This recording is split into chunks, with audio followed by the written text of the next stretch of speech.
আসসালামু আলাইকুম। প্রিয় দর্শক, শরীফ ওসমান হাদির মৃত্যু এবং সে মৃত্যুর খবর যখন দেশে পৌঁছল, সেটাকে কেন্দ্র করে সেই রাতে প্রথম আলো এবং ডেইলি স্টারের মতো দুটো জনপ্রিয় এবং গুরুত্বপূর্ণ সংবাদপত্রের উপর হামলা, আগুন দেওয়া, এই যে ঘটনাগুলি চলছে, তারপর দিন থেকে আমরা দেখলাম তার জানাজা, অনেক জনগণের সেই জানাজায় অংশগ্রহণ, এই যে ঘটনা প্রবাহ, এই সময়ের মধ্যে নানা কথা নিশ্চয়ই আপনারা শুনেছেন। কিছু কথা মিডিয়ায় এসেছে, কিছু কথা মিডিয়ায় আসেনি, কিছু কথা আমরা সোশ্যাল মিডিয়ায় দেখেছি এবং কিছু কথাকে আমরা গুজব বলে উড়িয়ে দিয়েছি। কিন্তু যেটাকে গুজব বলে উড়িয়ে দিয়েছি সেটাও কিন্তু আলোচনায় থেকেছে। এরকম একটা বিষয় আমি আপনাদের সঙ্গে আজকে একটা অবতারণা করতে চাই। এই সময় কি আপনাদের কানে এমন দুটো শব্দ যায়নি? সেই শব্দ দুটো হচ্ছে, ধরেন, বিপ্লবী সরকার। আমাদেরকে একটা বিপ্লবী সরকার গঠন করতে হবে, একটা বিপ্লবী সরকার গঠিত হবে। আমার ধারণা আপনারা শুনেছেন এই শব্দ দুটো, বিপ্লবী সরকার। এই যে কনসেপ্ট, এই কনসেপ্ট আপনারা শুনেছেন, আলোচনা হয়েছে এই সময়। কিন্তু প্রশ্ন হচ্ছে, এই আলোচনাটা এখন কেন? এই আলোচনাটার সঙ্গে শরীফ ওসমান হাদির মৃত্যুর কি সম্পর্ক? এই আলোচনাটার সঙ্গে পত্রিকা অফিসে হামলা ভাঙচুরের কি সম্পর্ক? কোনো সম্পর্ক নেই, কিন্তু আবার অন্যভাবে আছে। অন্যভাবে আছে এরকম, আমি যদি বলি এই শব্দ দুটোকে জাস্টিফাই করার জন্য, অথবা এই শব্দ দুটোর মধ্যে দিয়ে যে ধারণাটা তৈরি হয় আমাদের মধ্যে, সেই ধারণাটাকে বাস্তবায়ন করার জন্য এই পত্রিকাতে হামলা করা হয়েছে। হামলার সঙ্গে একটা সম্পর্ক ছিল। আসুন আমরা একটা একটা করে বলি, কতগুলি ঘটনার কথা আপনারা শুনুন। আমি বিচ্ছিন্নভাবে ঘটনাগুলি বলি, তারপর আপনারা একত্র করে নেবেন। প্রশ্ন হচ্ছে, অভিযোগ উঠেছে, এর মধ্যে আমি দেখলাম অভিযোগ উঠেছে যে এই পত্রিকাতে যে হামলার ঘটনাটা, এই ঘটনাটা সরকারের গোয়েন্দা সংস্থা আগেই জানতো। এটা বেশি দূর যাওয়া লাগবে না, একটা বড় দল, বিএনপির একজন সেন্ট্রাল লিডার, মানে একদম ওনাদের সর্বোচ্চ যে বডি আছে, স্থায়ী কমিটি, তার সদস্য সালাউদ্দিন আহমেদ সাহেব কিন্তু অভিযোগটা করেছেন যে সরকারের কাছে গোয়েন্দা সংস্থার রিপোর্ট ছিল এই দুটো পত্রিকার উপর হামলা হতে পারে। তাহলে সরকার কেন আগে থেকে ব্যবস্থা নেয়নি? এক নম্বর কথা। দ্বিতীয় কথা হলো, এই বিষয়টা যে হতে পারে, এই আক্রমণটা যে হতে পারে, সেটাকে আমরা একটু আগে জানতে পারিনি?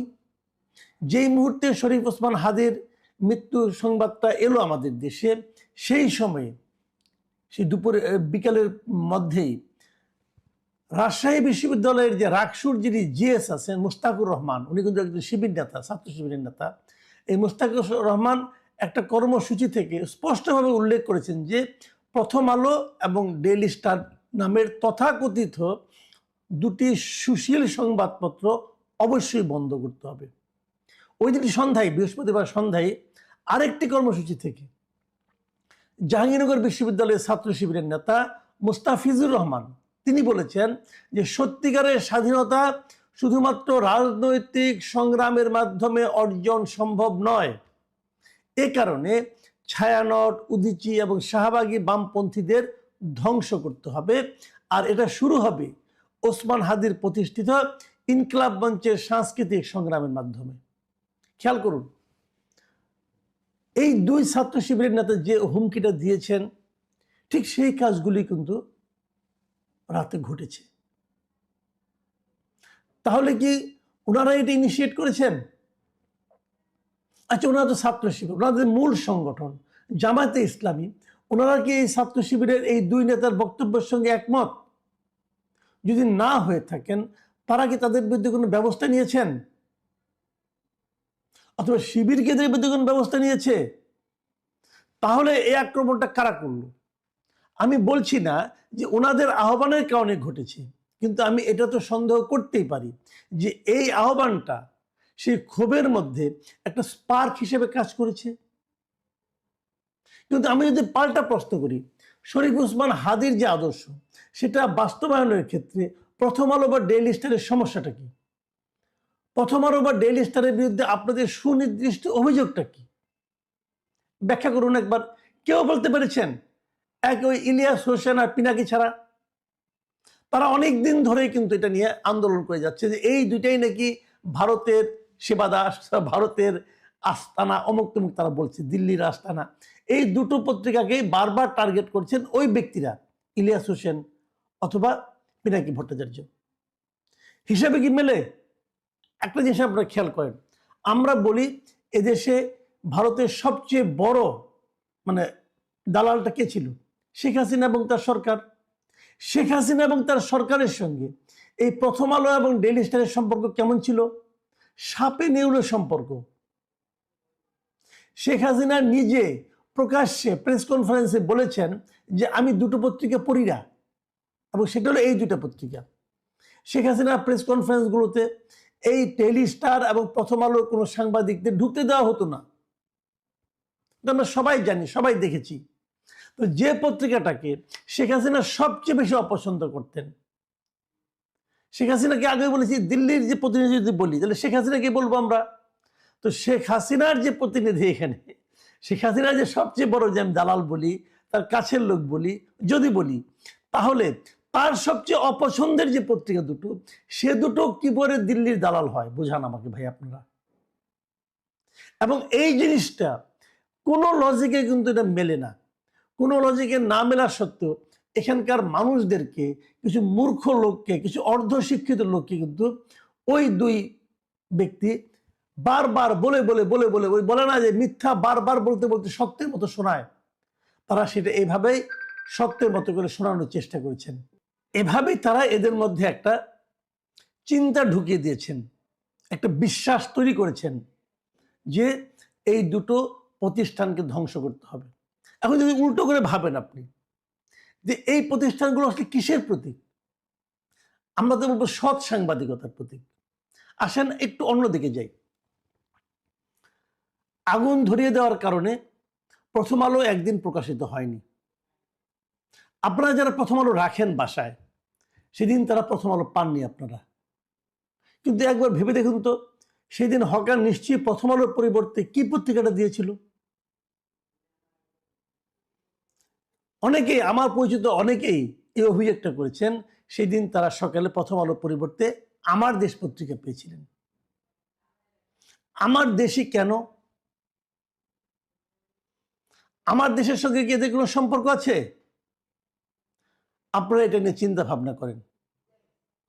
অনেককে আমি ফেসবুকে দেখেছি, তারা বলেছে যে আমার দেশ কেন দিল। তার নিচে আবার অনেককে কমেন্ট করতে দেখেছি যে পত্রিকাটা কয়েকদিন পড়ে দেখেন, ভালো লাগতেও পারে। পড়ে দেখুন আপনারা, আমার কোনো সমস্যা নেই। কিন্তু আমি কিন্তু এগুলোর সঙ্গে একের সঙ্গে একটা মেলানোর চেষ্টা করছি যে কেন। আচ্ছা, এবার আরেকটা কথা বলি। শরীফ ওসমান হাদির জানাজাতে প্রচুর লোক হয়েছিল, প্রচুর, কোনো সন্দেহ নাই। আমি এর আগে জানাজায় অনেক লোক দেখেছি, কয়েকটা আমি বলি আপনাদেরকে আমার জানা মতো, যদি আমার মনে পড়ে। জানাজায় প্রচুর লোক আমি দেখেছি। জিয়াউর রহমানের জানাজা দেখেছি, ওটা আমার বিবেচনা, তখন আমি ইউনিভার্সিটির স্টুডেন্ট মাত্র। তখন আমার স্মৃতিতে হয়তো তখন বেশি মনে হতে পারে, তখন আমার অনেক বেশি মনে হয়েছিল। তো সেটা আমি জানি না এই হাদির সঙ্গে তুলনা করা যাবে কিনা, আমি বলতে পারবো না, কারণ আমার ওই স্মৃতির সঙ্গে এটা মিলাতে পারি না। আমি যদি এর বাইরে বলি, কোকর জানাজায় অনেক লোক হয়েছিল। জিয়াউর রহমানের ছোট ছেলে, তার জানাজায় আমি অনেক লোক দেখেছিলাম। আমি আমিনী সাহেবের জানাজায় অনেক লোক দেখেছিলাম, অনেক লোক। তো এগুলোতে অনেক লোক হয়, মানুষের ভালোবাসা থাকে, অনেক সময় হুজুগ থাকে, অনেক সময় এরা নির্যাতিত, এই বিবেচনায় তারা মানুষ প্রতিবাদ হিসেবে লোকে আসে, বিভিন্ন কারণে হতে পারে। কিন্তু আমি যেন দেখলাম যে কত লোক, কত বেশি লোক হবে, তার একটা অদৃশ্য অথবা দৃশ্যমান একটা প্রতিযোগিতা। এটা কিন্তু প্রয়োজন ছিল। লোক বেশি দেখানোটা কিন্তু কোনো প্রতিযোগিতার ব্যাপার নয়। কিন্তু আমার কাছে যেন মনে হয়েছিল এক ধরনের প্রতিযোগিতা চলছে যে কত বেশি লোক এখানে দেখানো যায়। অসুবিধা নেই তাতে আমার কোনো। কিন্তু তারপর আমি কি দেখলাম, বিভিন্ন সোশ্যাল মিডিয়াতে দেখলাম এই যারা লোক এসেছে তাদের অনেকে কিন্তু ইন্টারভিউ করেছে সোশ্যাল মিডিয়ার লোকজন, যে আপনি কেন এসেছেন, কোথেকে এসেছেন, দূর দূরান্ত থেকে, যশোর থেকে, কুষ্টিয়া থেকে লোকজন এসেছে, সাতক্ষীরা থেকে লোকজন এসেছে এই জানাজায় অংশ নিতে। হতে পারে ভালোবাসার কারণে এসেছি। কিন্তু জানাজা নামাজটা শেষ হওয়ার সঙ্গে সঙ্গে আমরা দেখলাম একদল লোক দৌড়ে সেই সংসদ ভবনের প্রায় শতাধিক সিঁড়ি ভেঙে দৌড়ে তারা উপরে দিয়ে যাচ্ছে সংসদ ভবনে ঢোকার জন্য। কেন? তাহলে তাদের মাথায় কি ওই জিনিসটা ঢুকিয়ে দেওয়া হয়েছিল যে একটা বিপ্লবী সরকার হতে যাচ্ছে, সংসদ ভবন দখল করতে হবে, এগুলি করতে হবে, ওগুলি করতে হবে? তাদের মাথায় কি ঢুকিয়ে দেওয়া? তাহলে তারা এই বিশ্বাস না নিলে তারা ওখানে দৌড়ে যাবে কেন? ওখানে কি পাওয়া যাবে? সংসদ ভবনে আপনি ঢুকে কি করবেন? এই যে দৌড় সবার মধ্যে, কার আগে কে যেতে পারে? অনেকে রসিকতা করে বলে যে তারা হয়তো ভেবেছে 300 আসন খালি আছে, যে বসে পড়তে পারলে সেই আসনটা তার হয়ে যাবে। এত বড় মূর্খ তারা ছিলেন আমি তা মনে করি না, কিন্তু তাদের মাথায় কিন্তু একটা জিনিস ঢুকিয়ে দেওয়া হয়েছিল যে আমরা এটা করতে যাচ্ছি। সেই যে করতে যাওয়ার, কিছু একটা করার সেই যে আকাঙ্ক্ষা অথবা সেই যে মতলব, সেটা কি শেষ হয়ে গেছে নাকি এটা আগামী আরো কয়েকদিন চলবে? এগুলো নিয়ে আলোচনা হবে, এখনো হচ্ছে। কারণ এখনো ওই লক্ষাধিক লোক যারা এসেছিল বাইরে থেকে, তাদের অনেকেই ঢাকা শহরেও অবস্থান করছেন। বিষয়গুলো সরকারকে দেখতে হবে। সরকার কি করছেন বুঝি না। আমি বহুদিন আগের থেকে বলছিলাম এর মতো একটা, এই সরকারের মতো একটা নন সিরিয়াস গভর্নমেন্ট আমি জীবনে দেখি নাই। এবং আপনারা জানেন এই সালাউদ্দিন সাহেব বলেছেন সরকারের কাছে গোয়েন্দা তথ্য ছিল তবু তারা করেনি। এগুলি কিন্তু সেই সিরিয়াসনেসের অভাবটাই বোঝায়। এর মধ্যে আবার আজকে দেখলাম আমাদের যিনি ধর্ম উপদেষ্টা আছেন তিনি একটা গুরুত্বপূর্ণ কথা বলেছেন। তিনি বলেছেন প্রথম আলো, ডেইলি স্টারে হামলাকারীরা শনাক্ত। তার মানে ওনারা শনাক্ত করতে পেরেছেন যে হামলাটা কারা করেছে। আমি বলবো যে কেবল হামলাকারীদের শনাক্ত করাটা আরো আগে উচিত ছিল, কারণ ভিডিও ফুটেজ সব জায়গায় আছে। আপনারা যদি আগের বার যখন জিয়াফত করতে গেলো তখন যদি শনাক্ত করে ব্যবস্থা নিতেন তাহলে আজকে আর এই বাড়তি পরিশ্রমটা করতে হতো না। আবার উল্টো দিকে আরেকটা কথা বলি, খালি হামলাকারী যাদের এখানে দেখা গেছে তাদের শনাক্ত করলে হবে না, যারা এদেরকে প্ররোচিত করেছে তাদেরকেও শনাক্ত করতে হবে। অপরাধকে কিন্তু থামানোর সবচেয়ে বড় পদ্ধতি হলো অপরাধ যে করেছে আগের বার তাকে থামান, তাকে শাস্তির আওতায় আনেন, তাহলে পরবর্তীতে অপরাধ এভাবে আর ঘটবে না। আমরা অপেক্ষা করতে চাই, দেখতে চাই যে এ ধরনের শাস্তির ব্যবস্থা, এ ধরনের প্রতিরোধমূলক ব্যবস্থা, প্রতিকারমূলক ব্যবস্থা এই সরকার, যাকে আমি নন সিরিয়াস গভর্নমেন্ট বলি, তারা সিরিয়াসলি করতে পারে কিনা। যদি করতে না পারে, আপনারা ভাববেন না আপনারা প্রায় 1.5 বছর কাটিয়ে দিয়েছেন, 1 বছর 4 মাস কাটিয়ে দিয়েছেন, বাকি দিনগুলো আনন্দে যাবে, তা হবে না ভাই। সামনের 2 মাস ওই 1 বছর 4 মাসের চেয়ে অনেক কঠিন হবে। প্রিয় দর্শক, এখন এ পর্যন্তই। আল্লাহ হাফিজ।